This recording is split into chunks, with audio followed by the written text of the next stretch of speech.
Primero, muchísimas gracias por estar acompañando la presentación del tercer tomo de la suma de Derecho del Trabajo y de la Seguridad Social, del Derecho del Trabajo. Y le iba a agregar un plus, porque me confundió acá la presencia sobre fundamentos, principios y desafíos del derecho del trabajo. Y agradecer en especial la presencia de quienes han aceptado participar en este. Siempre es un desafío hacer una presentación de un libro, porque uno no sabe muy bien cómo arrancar y a qué referirse. De modo que eso me lleva a agradecerle muy especialmente a la doctora Doris Morales, ministra de la Suprema Corte de Justicia, al profesor Gustavo Gautier, profesor agregado de Derecho del Trabajo en la Universidad de la República, y un querido amigo, a Viviana López Durado, también docente de Derecho del Trabajo. La verdad que no sé ni cómo van a empezar, ni cómo se han distribuido los temas, o sea que mi función solamente es hacer esta breve presentación, solamente a modo introductorio, y voy a escucharlo por acá con mucha atención. Muchas gracias a ustedes. Bueno, buenas tardes a los que nos han saludado. En primer lugar, quería agradecer al doctor Garmendia por la invitación a participar en la presentación del libro, porque siempre la edición de un nuevo libro es algo gratificante para por lo menos la de la generación nuestra de leer en papel. Para todos nosotros, creo que casi todos los que están aquí, salvo algunos jóvenes que hay por ahí, recorrer páginas es lo que más nos gusta, más que leer una computadora. Pero bueno, los tiempos cambian. Otra cosa que me genera gran beneplácito es que el libro sea de derecho laboral. Porque, como he dicho en otras oportunidades, como juez de trabajo que he sido prácticamente en toda mi carrera, siempre queriendo ser agradecida como corresponde a toda persona bien nacida, como dicen, tengo mucho que agradecer a la academia, a los profesores de derecho laboral, a los abogados que han trabajado en derecho laboral, porque ellos han ido haciéndome estudiar durante mi carrera y todos estos aportes que ellos me han brindado me han servido, y ahora bastante más, en mi nueva calidad de casi empleadora como ministra de la Suprema Corte, que he tenido que decidir cosas que me han ayudado mucho, los conocimientos que adquirí gracias a los que muchos de los que están acá y otros que no, que se dedican al derecho laboral. En este sentido, también otra cosa importante es saber que este es un tercer tomo, que eso es un desafío para quienes lo hacen, porque todos sabemos que cuando las ediciones son por tomos, hay un tomo que siempre es el mejor tomo, es de tal libro, entonces supongo que cada vez que editan uno, están esperando superar al anterior y que sea ese el mejor. Por eso es que un nuevo tomo genera todas estas expectativas en quienes lo van a leer. En cuanto a los autores, quiero decir que mi vínculo es solo profesional con ellos y que cuando me invitó el doctor para participar en este evento, traté de hacer un ejercicio, pensar cuál era el adjetivo con el que me venía a la mente cuando pensaba en los autores. Y entonces, con respecto al doctor Garmendia, que en realidad es el que más conozco en su actividad profesional, la primera palabra que se me ocurre es sobriedad. Y quise buscar además qué quiere decir esas palabras en el diccionario, porque muchas veces usamos términos que no sabemos bien qué es lo que dice el diccionario. Y dice el diccionario de la RAE que es la cualidad de lo sobrio. Y mientras que lo sobrio es templado, moderado, que carece de ardor. Y es por eso que cuando uno piensa en los trabajos del doctor Garmendia, en su actuación profesional, que eso, la sobriedad, es lo que lo destaca. Que sin estridencia siempre dará su opinión, una opinión que más se ajusta a su forma de pensar. La falta de adornos a que refiere la definición no debe tomarse como ausente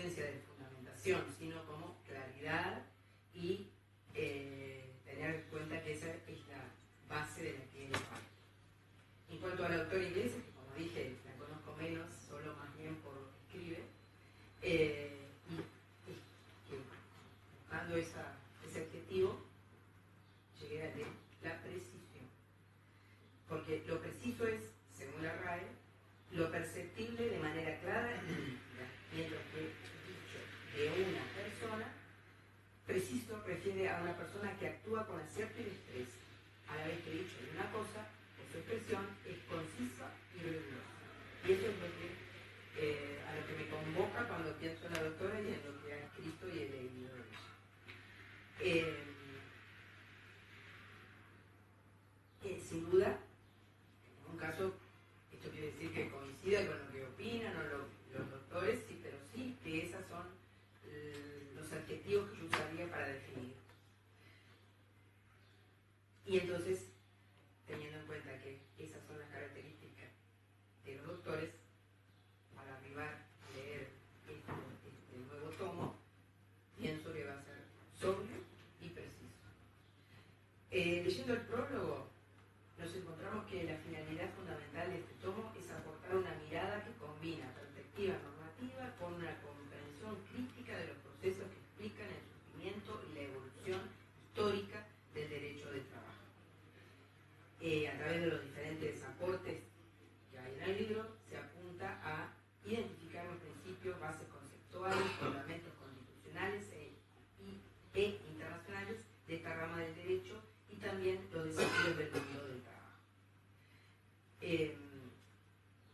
Creo que todos los que estamos hoy presentes sabemos de la naturaleza viva del derecho del trabajo. El derecho del trabajo creo que es una de las ramas que está sujeta a continuos cambios, porque el mundo cambia, porque las formas de trabajo cambian, y siempre el derecho del trabajo tiene el desafío de la adaptación frente a los cambios. Una rápida recorrida del tomo, nos encontramos con el capítulo 1, que está dedicado a los principios y bases conceptuales del derecho del trabajo, que nos aporta trabajos que permiten un acercamiento a un tema que, no por trillado, deja de tener valor, sin perjuicio de advertir que sigue siendo un faro a la hora de la interpretación de las normas laborales, puesto que tanto los principios como las bases conceptuales de la materia son el sustento que permite la aplicación justa de normas nuevas. En los trabajos de este capítulo, a mi juicio, adquieren gran relevancia, sin perjuicio de los demás, que también son de gran valor. Me centro, por ejemplo, en la noción de orden público, a la que refiere el doctor Garmendia en su trabajo, porque nos acerca una visión global y certera sobre ese tema, así como el trabajo sobre el principio de igualdad de Tebao Malet, dado que ofrece una noción clara y moderna, a la vez que aporta material para profundizar sobre el tema y la obra del autor. En ese mismo orden puede atenderse al trabajo de Eduardo López Ahumada sobre la fortaleza de los principios sustantivos y procesales ante las transformaciones del derecho del trabajo, que culmina con una frase que a mi juicio es de destaque, pues dice que es preciso, pues, prestar mayor atención a los nuevos modelos de desarrollo económico presididos notablemente por la proyección de la economía digital y pensar de forma decidida en los trabajadores, es decir, en las personas.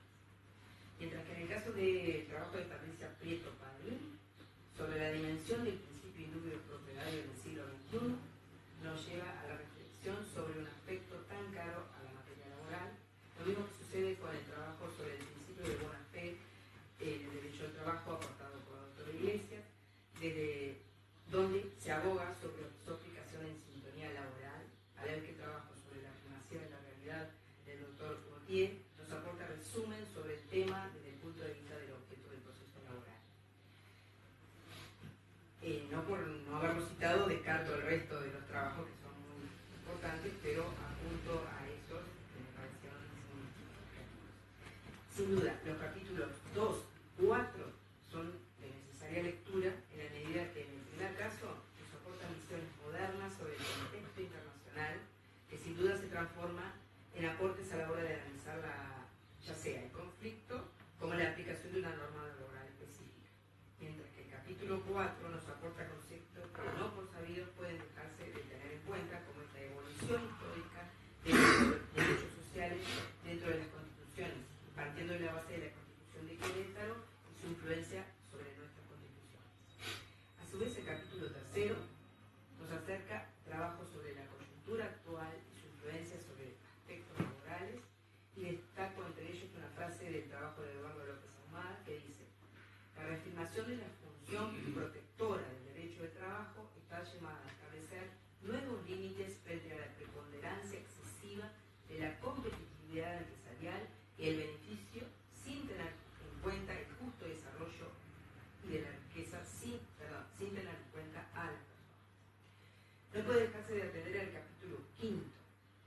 allí se aborda el tema quizás más importante en estos días, que es el derecho del trabajo y las nuevas tecnologías.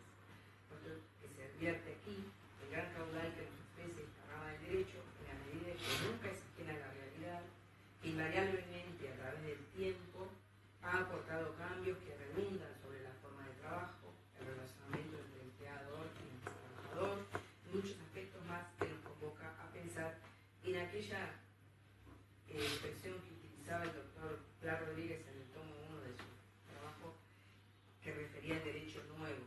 Él, entre las menciones acerca de qué era el derecho del trabajo, hablaba de que se decía que era el derecho nuevo, y ahora, a lo lejos, parece ser que si bien el doctor lo descartaba, sigue siendo el derecho nuevo. ¿Por qué? Porque todos los días el derecho laboral, que más que otros derechos, se ve enfrentado a nuevas cosas que hacen una nueva visión de los viejos principios a la luz de lo que sucede. Entonces sigue siendo en cierto sentido el derecho nuevo, porque casi ahora que yo tengo una visión más amplia de todas las ramas, es el derecho que más convoca a trabajar acerca de cosas nuevas que no suceden de pronto en otras materias, salvo la materia de familia en cierto sentido.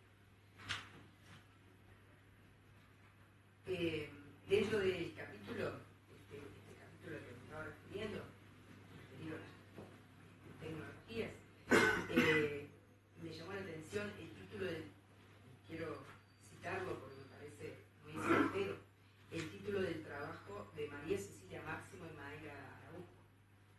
Es así el título: del piso de la fábrica a las fábricas sin piso. Es decir, está convocando de cómo aquellos principios, aquellas teorías que nos referían a aquellos principios referidos a cuando teníamos un piso, ahora hoy no es ya lo mismo y tenemos que adaptarlo a un escenario actual que ha cambiado prácticamente casi todas las formas de trabajo. En definitiva, los trabajos recogidos en esta obra ofrecen una visión moderna de los temas que acucian a quienes estudian el derecho del trabajo, por lo que se torna una obra de necesaria lectura.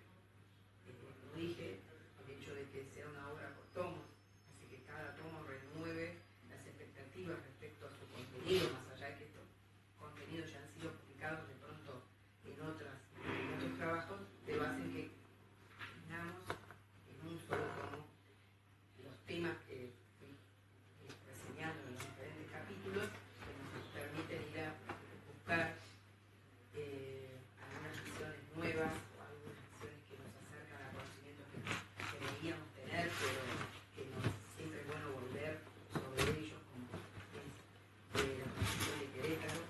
Ahora también que tengo que tener una visión más constitucionalista de los temas. Me parece muy certera que se haya incluido un capítulo sobre estos aspectos, y como a mí me gusta concluir generalmente con algunas frases para que otros que saben más que yo se pronuncien, y yo compartiendo lo que dicen, lo digan de mejor forma a través de la voz de sus otras personas. Quiero citar, por ejemplo, lo que dijo Harper Lee, que fue la inolvidable ganadora del premio Pulitzer y autora del libro Matar a un Señor, que fue llevado al cine. Dijo ella: el libro para leer no es el que piensa por ti, sino el que te hace pensar. Una de las características de este libro que estamos presentando hoy es esto, que hace pensar, más allá de que uno discrepe o esté de acuerdo con cada uno de los artículos, convoca a pensar, convoca a estudiar sobre lo que nos aportan, para saber si estamos de acuerdo, si estamos de acuerdo, si coincidimos, si no coincidimos. Por eso es un libro que, como dice esta autora, nos hace pensar. También quiero citar a Francis Bacon, filósofo británico y estadista también, que dijo que algunos libros son probados, otros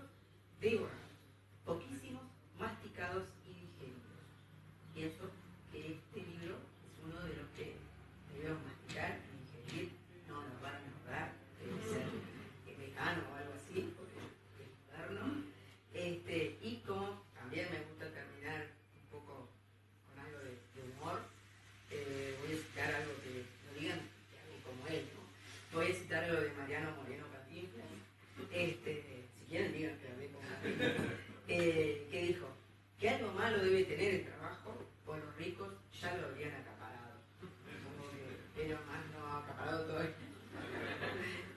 Sí, la forma del trabajo.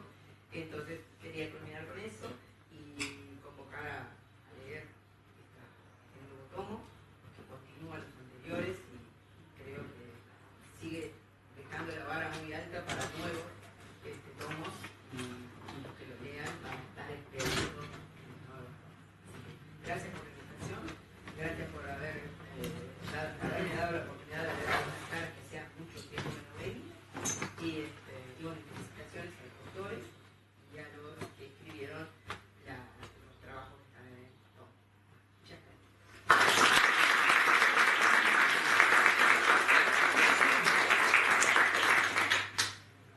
Bien, en la mínima coordinación que hicimos entre nosotros determina que yo siga con el uso de la palabra. Y en primer lugar corresponde un agradecimiento a los directores de la obra por habernos invitado a la presentación y también a la editorial, la Ley Uruguay Consultor, que ha hecho posible esta obra. Yo voy a tratar de hacer 5 referencias respecto de la obra. Pero no me voy a centrar solamente en el tomo 3, sino en toda la obra, porque esta es una obra que hay que mirarla en toda su extensión porque realmente es impactante en términos físicos, podríamos decir. Y esta es la primera referencia, la dimensión física que tiene la obra. Estamos hablando de los 3 tomos. Nos encontramos sin duda frente a una de las obras más importantes de derecho del trabajo. No tengo ningún dudito en decirlo. Veamos, estamos hablando hasta ahora, porque creo que esto va a continuar, puede haber algunos otros capítulos, y estoy mirando a algunas personas que pueden estar convocadas a esos capítulos, o esos nuevos tomos, de 193 artículos en 3 tomos, que corresponden a 98 autores. Solamente este tomo 3 que hoy se está presentando suma 40 nuevos autores, de los cuales 37 son extranjeros. En total estamos hablando de 3.783 páginas. Naturalmente que la calidad científica de la obra no se mide por kilo ni por página, pero para tener una magnitud de lo que estamos hablando, por más que las comparaciones a veces son odiosas, el salario en el Uruguay, los 2 tomos de Pla, tienen 1.284 páginas. Los 3 tomos del Tratado de Derecho del Trabajo de Barassi, 1.632 páginas. Reitero, la obra suma, hasta ahora, tiene 3.783. Una segunda referencia es a la dimensión científica de la obra en su conjunto. Los 2 primeros tomos concentraron estudios vinculados a la relación individual del trabajo, ¿no? El tomo 1 se centró en la etapa precontractual, una etapa poco estudiada generalmente por el derecho del trabajo uruguayo, y ahí Mario fue primero en esto y se le sumaron después otros colegas. El contrato o la relación de trabajo y los derechos y las obligaciones de las partes, que adquieren todo el tiempo nuevas dimensiones como consecuencia de la introducción de las nuevas tecnologías, las redes sociales, etcétera, etcétera, todo lo que conocemos. El segundo tomo se concentró en el salario, en el tiempo de trabajo y en la extinción de la relación de trabajo. El tercer tomo, ese que estamos presentando hoy, como decía recién Doris, habla de los principios y las bases conceptuales del derecho del trabajo, el derecho del trabajo en el contexto internacional, el derecho del trabajo y la coyuntura, el derecho del trabajo y la constitución, y ahí hay un aporte interesantísimo de constitucionalistas, no solamente de laboralistas, y el derecho del trabajo y las nuevas tecnologías, más allá de que se habla también específicamente del teletrabajo y de otros varios temas vinculados a las tecnologías. Ciertamente no se trata de una mera recopilación de artículos de la revista Derecho del Trabajo. Como se menciona en la presentación del tomo 1, cito, las contribuciones se ubican en diferentes capítulos ordenadas mediante la aplicación de criterios que apuntan a darle a la obra una razonable hilación, sentido de integralidad y sistematicidad. Este objetivo se cumple con creces y es lo que transforma la obra en algo diferente a la mera recopilación de artículos. En cuanto a la cobertura temática, la variedad y especificidad de los temas que abordan los artículos reflejan un enfoque integral y actualizado del derecho laboral, no solamente nacional, sino del derecho comparado. En cuanto a la profundidad y el rigor académico, la riqueza y complejidad de las contribuciones revelan un análisis profundo y elaborado de los temas. En cuanto a la organización y la estructura, la coherencia en la secuencia y clasificación de los capítulos y artículos facilitan una comprensión lógica y ordenada del contenido. En cuanto a la actualidad de la obra, el contenido revela una preocupación constante por el tratamiento de los temas contemporáneos, en un seguimiento cercano de las novedades normativas y jurisprudenciales y el planteo de los problemas que hoy enfrenta la disciplina del derecho del trabajo. En cuanto a los autores, más allá de que me comprende la generalidad de la ley, pero la lista del resto de los autores claramente habla por sí sola de la calidad científica de la obra. En tercer lugar, una referencia al carácter internacional que adquiere la obra a partir del tomo 3. Como venía a decir, si bien el tomo 1 ya había autores extranjeros, 12 concretamente, el tomo 2 no tiene autores extranjeros, porque estamos hablando de una temática que es muy local, podríamos decir. Se puede afirmar que el tomo 3 supone un salto a la internacionalización definitiva de la obra. De los 57 autores del tomo 3, 37 son extranjeros. Y de estos 37 autores extranjeros, 15 son catedráticos en sus respectivas universidades.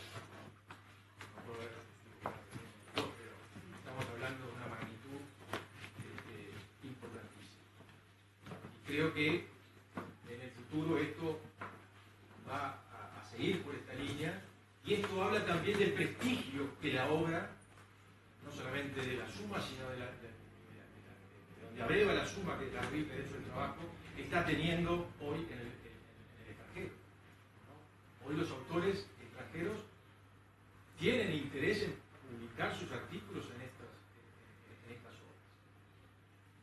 En cuarto lugar, una referencia al aporte que supone la obra al debate democrático. Como refieren sus directores en la presentación de este tomo 3, la obra se enriquece con aportes provenientes de diversas tradiciones jurídicas y generaciones, lo que le otorga pluralidad, profundidad y frescura. A mí me gustaría detenerme en esto de la pluralidad.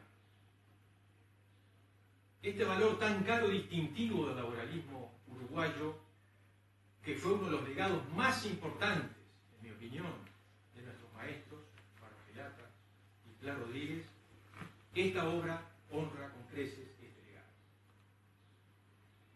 En tiempos de populismos, de derecha o de izquierda, que a partir de una interpretación binaria de la historia se fundan en que toda interacción humana es vista como una lucha entre opresores y oprimidos, y donde frente a cualquier opinión suele cuestionarse, antes que nada, quién lo ha dicho, o a qué intereses sirve, antes de que preguntarse qué es lo que dice y si ello es cierto, el carácter plural y colaborativo de esta obra constituye, en mi opinión, una bocanada de frescura que contribuirá definitivamente al más genuino debate democrático. Yo nunca escuché a nuestros maestros hacerse estas preguntas primero que la segunda. Nunca escuché a Pla y a Barbagelata cuestionar a alguien o un trabajo científico por quién lo había escrito o a qué intereses respondía. Sí fueron siempre muy rigurosos sobre la justificación científico-académica de lo que cada uno escribía, por supuesto. Y esto tiene que ver con la búsqueda de la verdad y de la justicia. Y finalmente, una referencia a los directores de la Y aquí me voy a centrar básicamente en el tomo 3, porque si tendría que hablar del tomo 1 y del tomo 2, tendría que hacer referencia a esa mano de obra benévola que fue utilizada, casi forzosa, podríamos decir, la familia Garmendia Ricciardi en su conjunto, Gabriel Echenberg, Argain, Rodrigo Vázquez, Camila Argain, Rodrigo Vázquez, etc. Pero me voy a centrar en el tomo 3, que creo que fue, al decir de uno de los directores, un impulso de vocacional, de esclavitud, por lo que implica el trabajo. Pero bueno, quiero comenzar por Leticia Iglesias. Leticia Iglesias, más allá de su currículum que casi todos conocemos, a pesar de su juventud ya tiene escritos varios libros sobre esta materia. Pero además,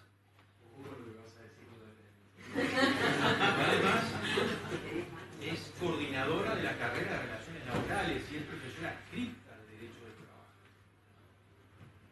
Ahora, si uno ubica en el tiempo el currículum de Leticia,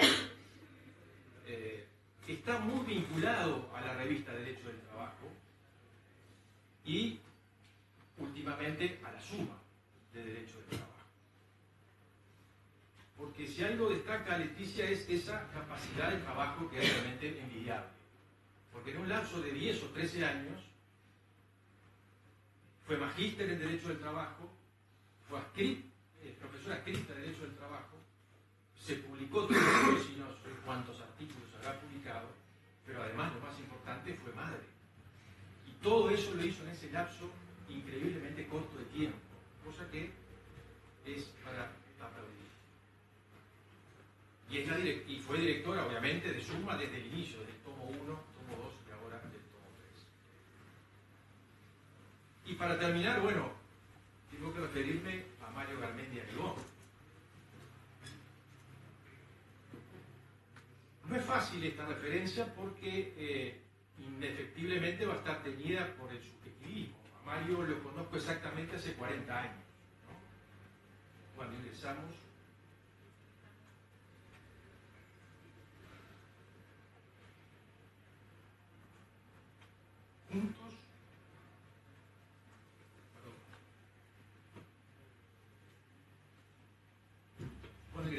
juntos, a la Facultad de Derecho en 1985, en una época muy efervescente de la facultad, porque estábamos en marzo del 85 recuperando la democracia. En la vida personal y académica hemos transitado juntos. Y es el principal responsable de la revista Derecho del Trabajo y también de la Suma, que luego salieron a la luz. Y yo quiero recordar que el principio de la revista no fue fácil. No fue fácil salir con una revista de Derecho del Trabajo en el Uruguay de esa época. Arreciaron las críticas desde adentro del laboralismo porque se miraba como una competencia de otras revistas y que eso no podía ocurrir. Las críticas fueron durísimas en algunos casos porque venían de profesores importantes, pero lejos de amilanarse, esas críticas hicieron redoblar la apuesta en Mario y los resultados están a la vista. En ese camino académico hemos atravesado diversas circunstancias, pero siempre compartiendo y defendiendo los mismos valores. Yo no tengo empacho en decir que Mario siempre fue el mejor de nuestra generación. Y prueba de ello es que próximamente será designado grado 5 de Derecho del Trabajo junto a Alejandro Castelo, que está aquí presente. Yo tengo que agradecer la confianza que siempre Mario depositó en mí y simplemente para una prueba basta un botón, una anécdota, si se me permite, personal que demuestra ese grado de confianza que me profesa Mario y que tiene que ver con este tomo 3. En el verano de 2015, cuando Mario estaba preparando uno de sus cursos de la ley sobre actualización del derecho del trabajo, me pidió que hablara sobre un tema el que yo quisiera. La única condición fue que se tratara de un tema novedoso. En ese momento yo estaba siguiendo a través de La Nación las alternativas del leading case del juez de California, en el leading case de Uber, en el Distrito Norte de California. Y como Mario me estaba apurando con un título para la conferencia que yo iba a dar en mayo, yo que no terminaba de entender qué era lo que estaba pasando en ese momento con esto de las nuevas tecnologías y las plataformas, le dije, bueno, poné el título de Nuevas formas de tercerización.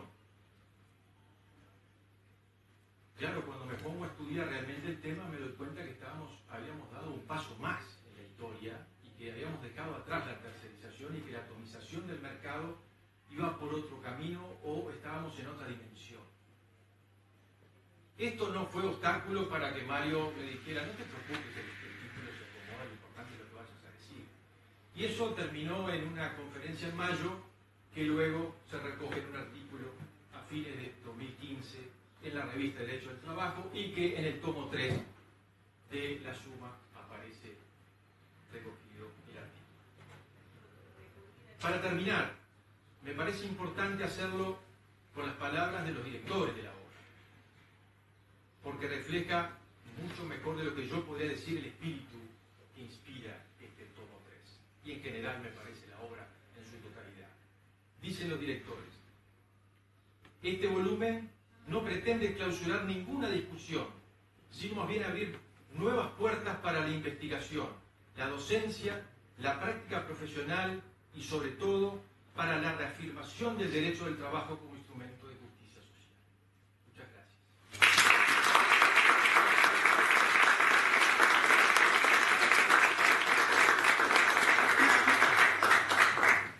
Bueno, buenas tardes para todos. Es una enorme alegría y un verdadero honor para mí participar en la presentación de esta obra que constituye sin duda una invalorable contribución al derecho del trabajo.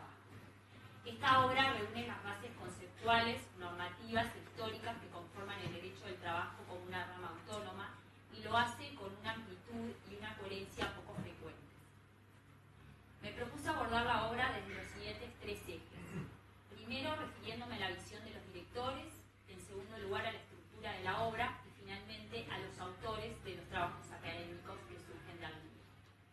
En primer lugar, quiero destacar la visión de sus directores, los profesores Mario Garmendia Arigón y Leticia Iglesias Merrone, que conscientes de que no es posible entender verdaderamente el derecho del trabajo sin conocer los procesos sociales, económicos y políticos que lo moldearon a lo largo de los siglos, dieron forma a esta obra monumental que combina el rigor académico con una mirada profundamente humanista. Y esto surge de la propia presentación preliminar del libro, cuando los directores hacen constar que comprender el derecho del trabajo implica mucho más que conocer sus normas.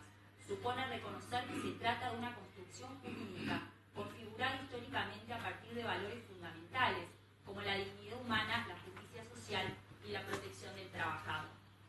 Este párrafo sintetiza el espíritu del derecho del trabajo, puesto que este no se agota en la técnica jurídica, sino que es una respuesta histórica frente a la desigualdad, una construcción colectiva que tiene como núcleo a la persona que trabaja.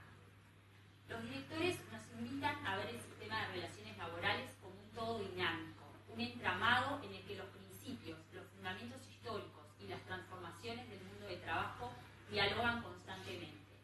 No es posible comprender el derecho del trabajo ni tomar decisiones asertivas desconociendo el proceso histórico.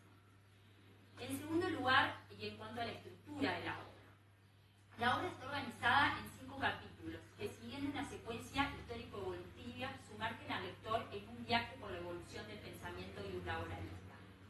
El recorrido nos traslada desde los orígenes del derecho del trabajo en la fábrica, con el telar mecánico como telón de fondo, hasta la actualidad, marcada por desafíos inéditos, la inteligencia artificial, la digitalización, las nuevas formas de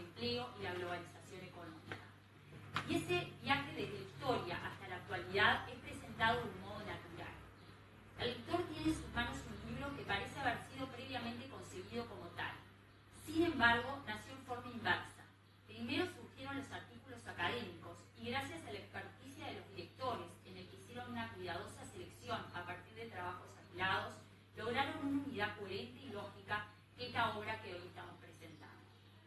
El primer capítulo, titulado Principios y bases conceptuales del derecho del trabajo, reúne 23 trabajos que abordan los cimientos teóricos de la disciplina y explican el proceso de conformación del derecho del trabajo. En ello se da cuenta del contexto político, económico, social, que fue a la postre lo que dio nacimiento a esta disciplina. La evolución de la legislación obrera hacia lo que hoy concebimos como derecho del trabajo surgió a partir de un proceso de internacionalización.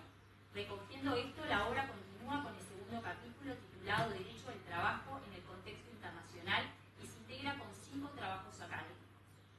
En este eje se da cuenta de que en el siglo XXI, a lo largo de 3 revoluciones industriales y huelgas poderosas, las principales democracias occidentales hicieron de la legislación laboral el instrumento de concreción de la ciudadanía y con ello de los valores de la justicia social. Y para que las conquistas no queden solo en buenas intenciones, es indispensable la internacionalización de la legislación laboral. De este modo se garantizan los derechos laborales, se evita el dumping social y, en definitiva, se logra el progreso de la justicia social. El tercer capítulo, titulado Derecho del Trabajo y Coyuntura, incluye 6 trabajos que refieren a las transformaciones del derecho del trabajo ante la crisis. Se le exige al lector cómo las bases construidas en el siglo pasado se ven amenazadas en el siglo XXI. El cuarto capítulo se titula Derecho del Trabajo y Constitución, en el que los autores, fundamentalmente de corte constitucionalista, pasan revista a un proceso fundamental para la consolidación del derecho del trabajo, como es el constitucionalismo social. Las constituciones de Querétaro de 1917 y de Weimar de 1919 dan luz al proceso de constitucionalización del derecho del trabajo, que sientan las bases de los derechos sociales para una sociedad más justa e igualitaria, e influyeron en la consagración de los derechos económicos, sociales y culturales que recoge nuestra Carta de 1934. El recorrido finaliza con el capítulo 5, al que titulan Economía colaborativa y plataformas, en el que se pone en evidencia las nuevas formas de trabajo que desafían a nuestra disciplina. El último eje, que pretendo abordar, autores de los trabajos académicos de habilidad. Uno de los grandes méritos de esta obra es la diversidad de sus autores. En las 1450 páginas que tienen conviven 57 juristas de distintas nacionalidades, de distintas generaciones, con trayectorias y perspectivas muy variadas. De los 57 autores, 35 son varones y 22 son mujeres, y 10 pueden ser catalogados dentro de las generaciones jóvenes. Esta pluralidad, lejos de ser circunstancial, constituye la esencia misma de la obra y transparenta los principios de sus directores, quienes se distinguen por una apertura genuina hacia la diversidad de perspectivas y por su compromiso con la participación de múltiples voces. Cada autor aporta su mirada, su experiencia y su interpretación, y esa suma de miradas es la que permite comprender la disciplina en toda su complejidad. Me quiero detener en este punto, porque la convivencia de generaciones dentro de una misma obra representa mucho más que una cuestión editorial, es una declaración de principios. Aquí se encuentran académicos consolidados con una obra doctrinaria de referencia, junto a jóvenes investigadores, algunos de los que recién comienzan a recorrer sus primeros pasos en la docencia y en la producción científica. Y es precisamente ese diálogo intergeneracional parte de esta obra. Cuando comenzamos nuestros primeros pasos en la investigación, sabemos lo desafiante que es abrirse camino en la academia. Encontrar espacios de publicación, de discusión, de intercambio, no siempre es sencillo. La obra que hoy presentamos recoge varios artículos de la revista de Derecho del Trabajo. Y quiero destacar especialmente el rol de esta revista, que ha sido y sigue siendo una puerta abierta para todos los que deseamos compartir nuestras reflexiones. Una puerta abierta al pensamiento, a la crítica, a la investigación. Una puerta que se abre con generosidad, pero también con una condición innegociable que esté implícita en las características de los doctores Garmendia e Iglesias, que es la rigurosidad y la seriedad académica que los caracteriza a ambos. Ambos directores son ejemplos para muchos que, como yo, realizan carrera académica. Con paciencia, rigurosidad y respeto nos motivan, nos guían y aconsejan a nuestro camino docente. Gracias a esa apertura, a esa generosidad rigurosa, muchos jóvenes hemos podido publicar por primera vez, debatir, crecer y sobre todo sentirnos parte de una comunidad académica que se define por la pasión y el compromiso intelectual.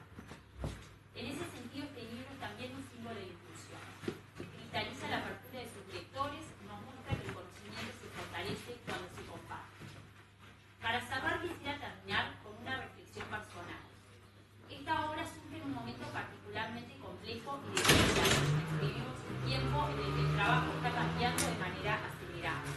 Las nuevas formas de producción, la economía de plataformas, el teletrabajo, la automatización, la fragmentación del empleo, plantean preguntas profundas. ¿Cómo proteger la dignidad del trabajador en contextos tan distintos a los que dieron origen a la disciplina? ¿Cómo mantener la justicia social en un mundo donde el trabajo tiende a volverse cada vez más inestable, más disperso y más mediado por la tecnología? En el trayecto por el que la obra nos traslada, nos enseña cómo surge el derecho del trabajo, cómo evolucionó, y nos da herramientas para enfrentar los desafíos actuales. Conocer y entender las raíces nos permite tomar el rumbo correcto. La realidad no ha cambiado en la naturaleza de los problemas. Hoy como ayer, el centro está en la persona que trabaja o que necesita trabajar. Lo que difieren son las amenazas. El estudio en perspectiva histórica nos enseña y nos da herramientas para abordar el futuro. Sabemos que no podemos frenar los avances tecnológicos. Los budistas nos enseñaron que ello no es posible. Pero como enseña Luciano Floridi, estamos en la fase inicial de la construcción de nuestras realidades digitales. Podemos moldearlas antes de que empiecen a afectarnos e influir a nosotros en las generaciones futuras de forma equivocada. Y la historia es un gran insumo para ello. Su desconocimiento o desatención nos pone en riesgo de vivir una cuestión social moderna. Es por ello que esta obra es fundamental en el momento que vivimos y es material de estudio obligatorio para conocer la evolución del pensamiento laboral. Muchas gracias.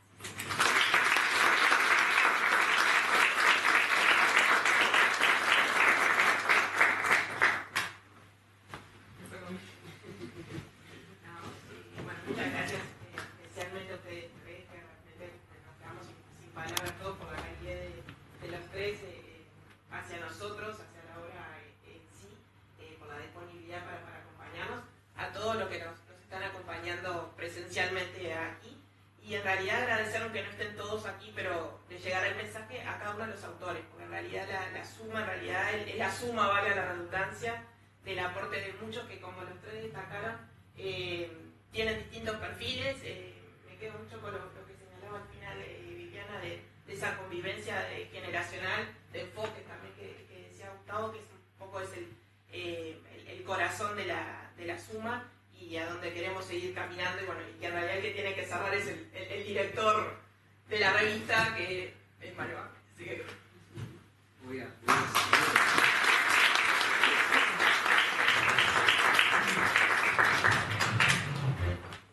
me voy a sentar porque realmente me he sentido muy conmovido. Está bravo para hablar. Bueno, primero vuelvo a agradecerles a quienes se encargaron, aceptaron el desafío de hacer esta presentación. Lo hice antes, pero lo hago especialmente ahora porque después de escucharlos es notorio que se han tomado la molestia de seguir el desarrollo de la obra y han conseguido traducirlo en palabras muy apropiadas.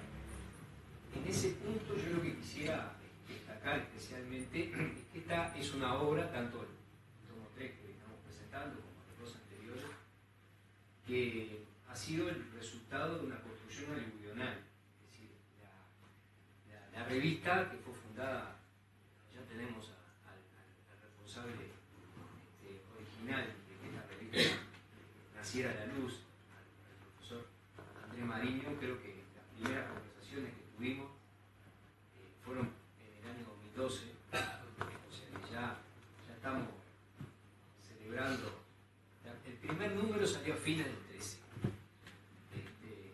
que tenía otros colores, además nos han ido cambiando los colores de manera un poco arbitraria.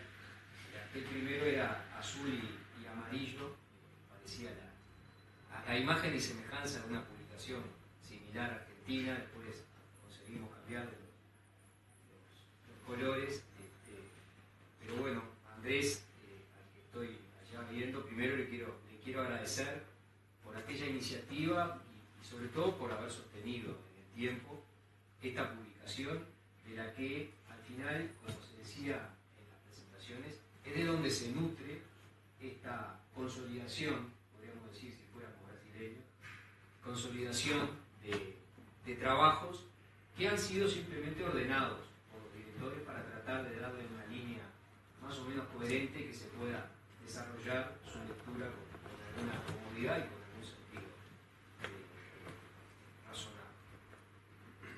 O sea que lo primero en ese sentido es destacar el agradecimiento a todos los autores que han contribuido a que la revista se sostenga y a que esta publicación que consolida esos aportes pueda publicarse, pueda hacerse.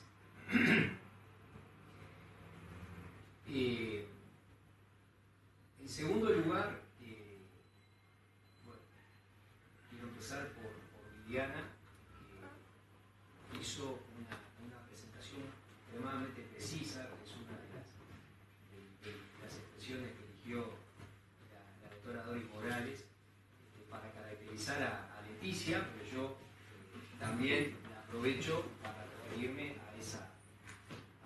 Bueno, y acabo, miré así de refilón y me olvidé de mencionar a otro de los responsables de que esto.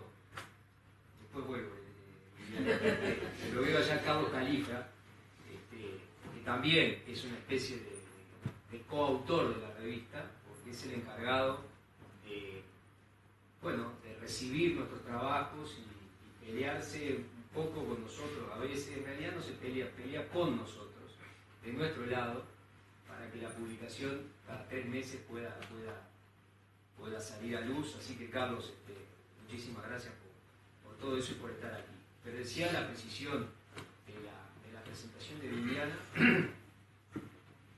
que además por allí hizo la cita a un autor que me deja tranquilo de que algunos de los libros que le he tirado para preparar la tesis se está leyendo, Luciano Floridi, que es un verdadero descubrimiento, de verdad, Viviana, para todos. Así que, Viviana, muchísimas gracias. De la presentación de la doctora Doris Morales, lo que quiero destacar para quienes opinan otra cosa es que me haya caracterizado como una persona sobria. En especial porque sobrio también admite una tercera acepción, que ella no menciona, la tercera que está en el diccionario, que es precisamente algo que a veces me cuestionan, dice dicho de una persona que no está borracha. Esto va para mi amigo Álvaro, que a veces pone en duda esa condición. Muchas gracias, doctora Doris Morales, por haberse tomado el trabajo de leer este ladrillo imponente que le pusimos por delante y por haber logrado sistematizarlo tan cabalmente. Y bueno, y en último lugar, la verdad, dejé a Gustavo, porque te quiero decir, Gustavo, que es la primera vez que te veo emocionado en 40 años. Bueno, ya se le pasó. Y esa emoción me emociona, realmente. Me emociona porque, bueno, es la proyección de una vida juntos, de una carrera universitaria y académica que lleva muchísimos años, y en la que quiero decir que Gustavo ha sido mucho más generoso conmigo que yo con él. Mucho más generoso porque me ha marcado, sin darse cuenta, algunas líneas temáticas que yo he desarrollado porque él las empezó. Una, por ejemplo, la de las tercerizaciones.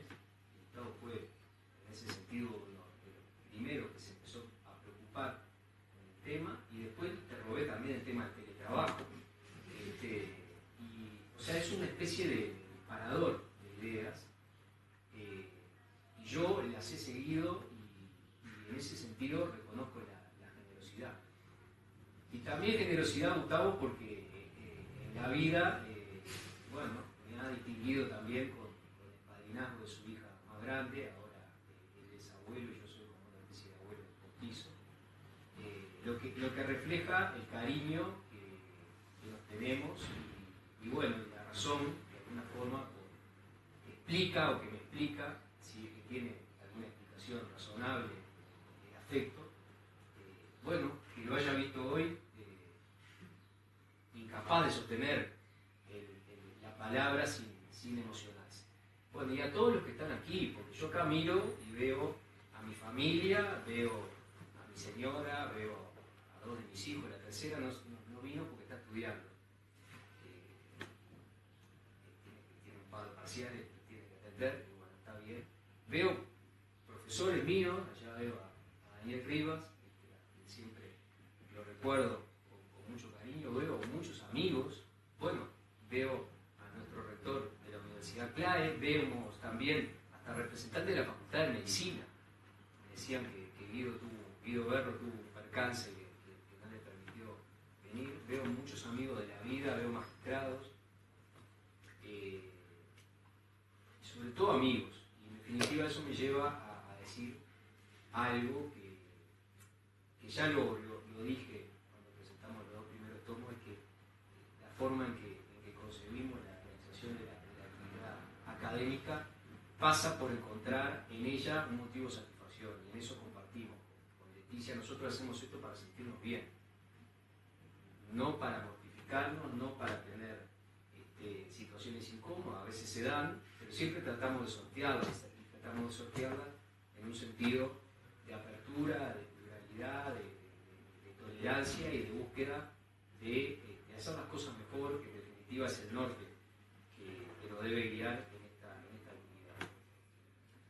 Bueno, y en definitiva, muchísimas gracias, y a todos los que han venido les agradezco muy especialmente. A Leticia, que nos acompaña, a Rodrigo, ¿dónde está Rodrigo? Que también lo vi, que también es otro de los coordinadores de la revista. Muchísimas gracias a todos, y bueno, ahí nos están esperando unos sanguchitos para compartir un momento, o para terminar